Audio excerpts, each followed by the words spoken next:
Olá, viajantes! Eu sou a Ju e esse é o Cartas para o Caminho, onde eu conto as minhas histórias e as de outras pessoas que fazem parte da estrada. Hoje, episódio número 6, A Estrada do Mate. Às vezes tenho a sensação de que a viagem se repete para todos que estão na estrada.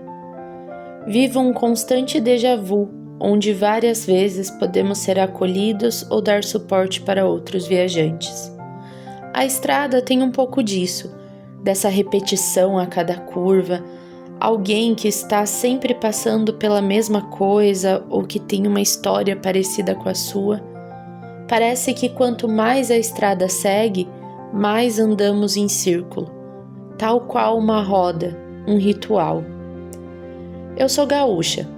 Nasci em uma cidadezinha no interior do Rio Grande do Sul e fui embora para o Paraná quando eu era pequena. Com a família toda distante, a viagem era algo esperado o ano inteiro. Eu e meu irmão ficávamos ansiosos para o dia que teríamos que acordar muito cedo para entrar no escorte dos meus pais e ver o sol nascer na estrada. Meus pais acordavam mais cedo ainda. Enquanto a minha mãe terminava de colocar lanches que fazia dentro de uma caixa térmica, meu pai organizava as malas no carro e fazia o chimarrão, que não podia faltar. Era um costume que meus pais traziam com eles desde que eu me entendo por gente. Havia o mate da manhã, para acordar e nos arrumar para ir à escola, e o mate do final da tarde, para marcar o fim do trabalho. Independente do que acontecesse, o mate estava lá. Ao chegar no destino, depois de 8 horas ou mais de viagem, eu e meu irmão descíamos empolgadíssimos do carro. Era hora de ver meus tios, meus primos, meus avós. A partir dali seria a maior alegria da minha vida e eu poderia finalmente ver as pessoas que eu amava dentro do tempo infinito das minhas férias. O Natal era sempre na casa dos meus avós paternos. E eu me perdia em meio à coleção de livros da minha tia, a variedade de bolachas pintadas de glacê, a quantidade de cuias de chimarrão e o cheiro do churrasco do meu avô. A família era grande, a cidade era no interior e o meu avô sempre tinha a iniciativa de ir até a Cascatinha para fazer uma pescaria. Claro que o mate sempre ia junto, ele sempre estava ali. Existia algo muito íntimo nessas viagens. Eu era a neta que crescia no Paraná e que foi embora do Rio Grande do Sul muito antes de criar raízes no estado. Eu via aquelas pessoas 1 ou 2 vezes por ano e após horas e horas de viagem. Isso quase parecia um segredo nostálgico. Eu nunca tive os meus avós por perto para que pudessem me estragar. E eu sempre olhava com surpresa quando os meus amigos, que estudavam na mesma escola que eu, diziam que estudavam com seus primos. Como assim? A sua família não mora longe?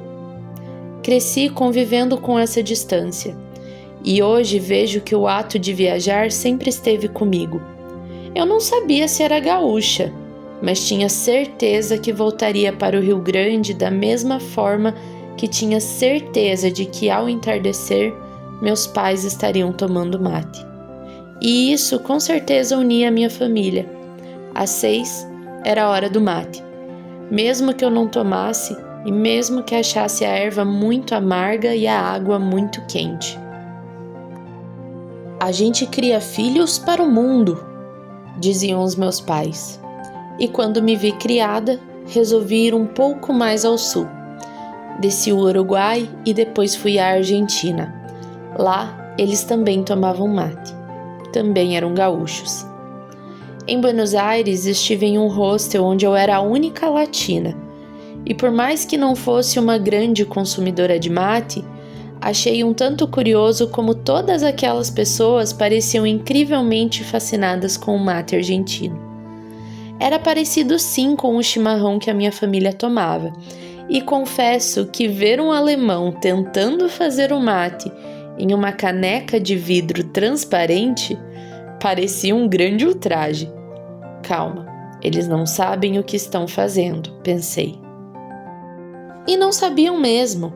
Eram inocentes em um crime que não existia, o de não entender o propósito de união do mate. Existe algo poético em colocar a água para esquentar conforme o sol se movimenta no céu.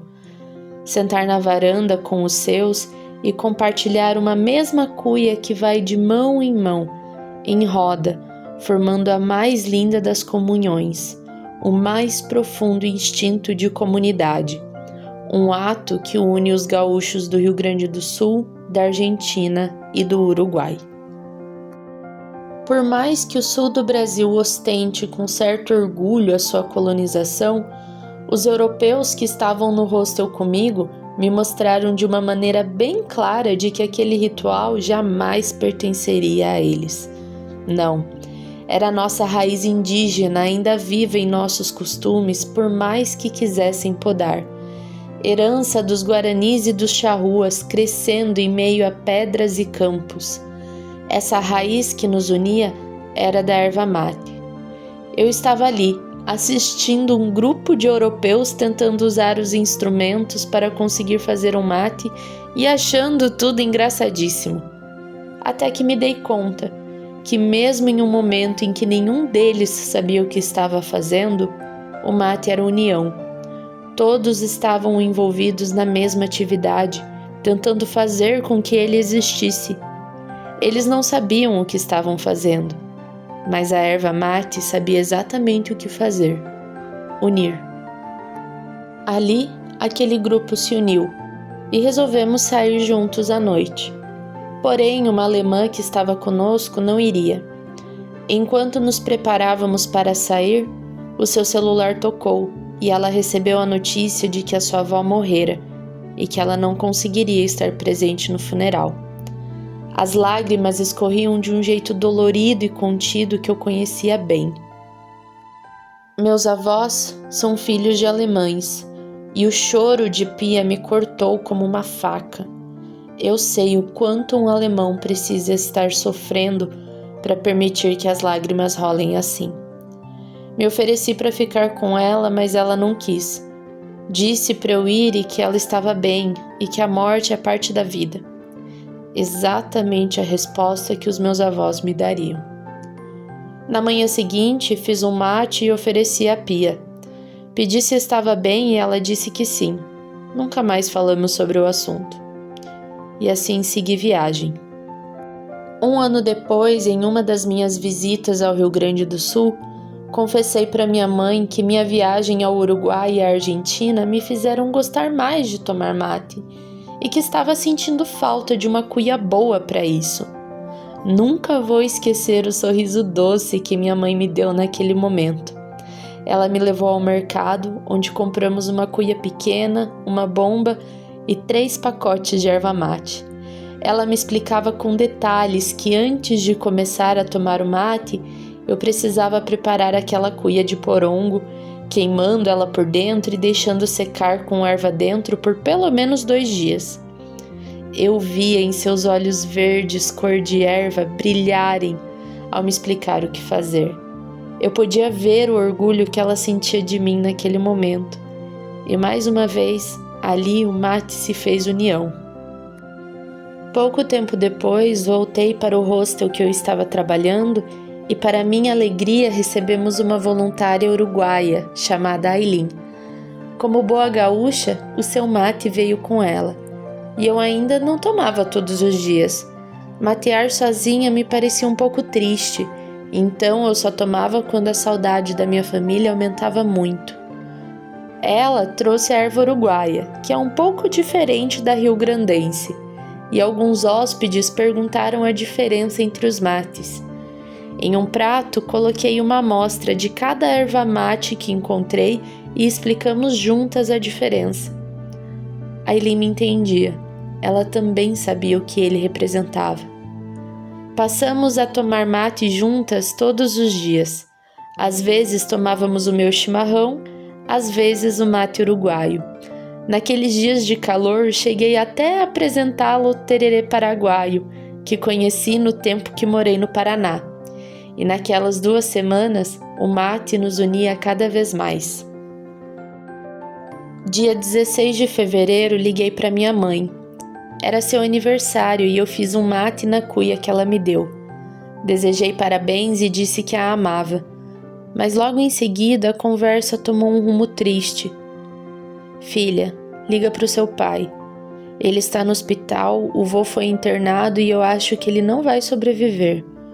Seu pai tá triste, fala um pouco com ele.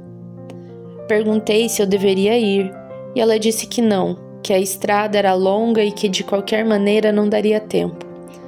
Liguei para o meu pai e falei um pouco com meu avô. Ele estava delirando, dizendo que estava na fila do dentista e que depois da pescaria ia jogar pife. Eu disse a ele que o amava e ele retribuiu.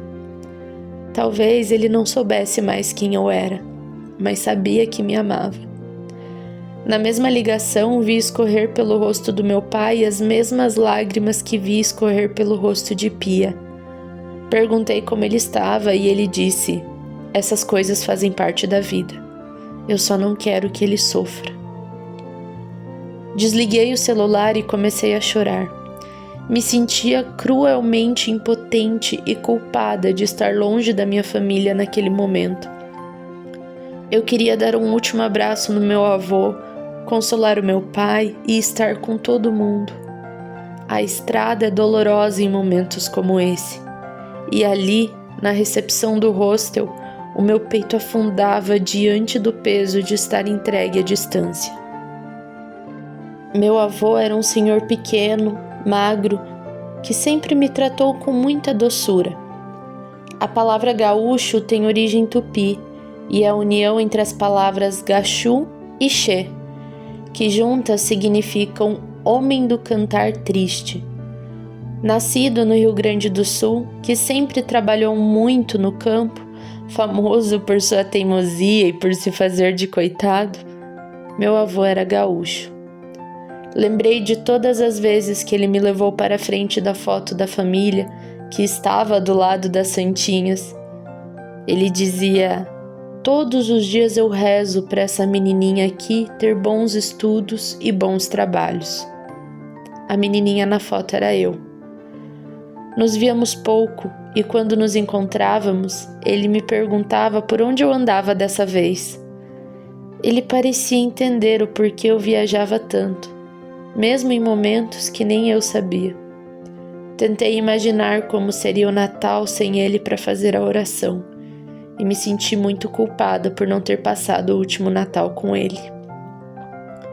Antes de dormir, rezei para que ele fizesse uma passagem tranquila. Pedi para o patrão celestial receber ele com carinho e uma vara de pescar. Quando acordei, haviam chamadas perdidas da minha mãe e uma mensagem que ela me mandou às 2 horas. Filha, o vô Rosa faleceu. Engoli o choro e levantei. Perguntei para o meu pai como ele estava e ele disse que pelo menos o vô havia parado de sofrer. Fui até a cozinha e me senti anestesiada. Parecia que a vida estava seguindo normalmente naquela manhã, mas não fazia sentido. O meu avô havia acabado de falecer, mas não havia nada de diferente ao meu redor. Eu ainda estava na estrada, mas com meu peito pesado e o pensamento perdido.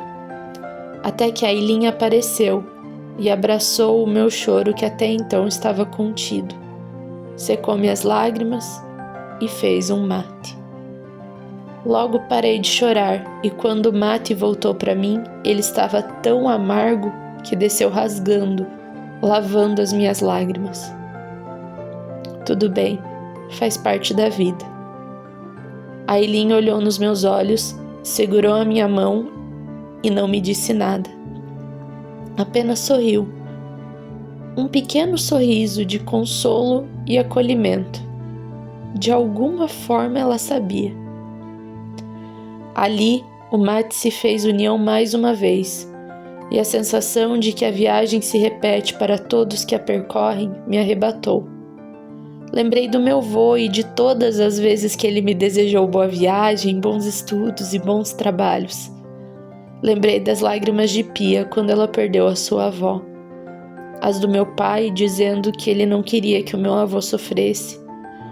os olhos da minha mãe escolhendo uma cuia para mim, e de todas as vezes que cheguei de viagem na casa do meu avô e presenciei seus causos e sua teimosia.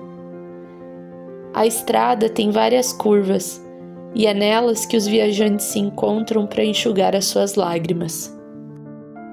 Por mais que você viaje sozinho, dentro das encruzilhadas sempre haverá alguém para segurar a sua mão, te dar um abraço e lhe oferecer algum tipo de consolo.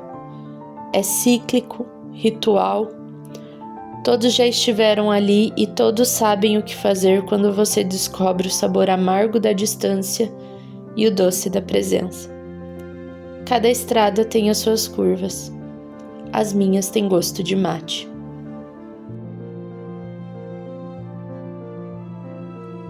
Bom, viajantes, eu espero que esse episódio sirva de consolo para todos aqueles que em algum momento da estrada perderam alguém especial e que não puderam estar presente para se despedir. E gostaria também de deixar esse episódio em homenagem ao meu avô, seu Valdori Rosa, que faleceu esse ano e que eu não pude estar presente. Tenho certeza que nesse momento ele está me desejando bons estudos e bons trabalhos.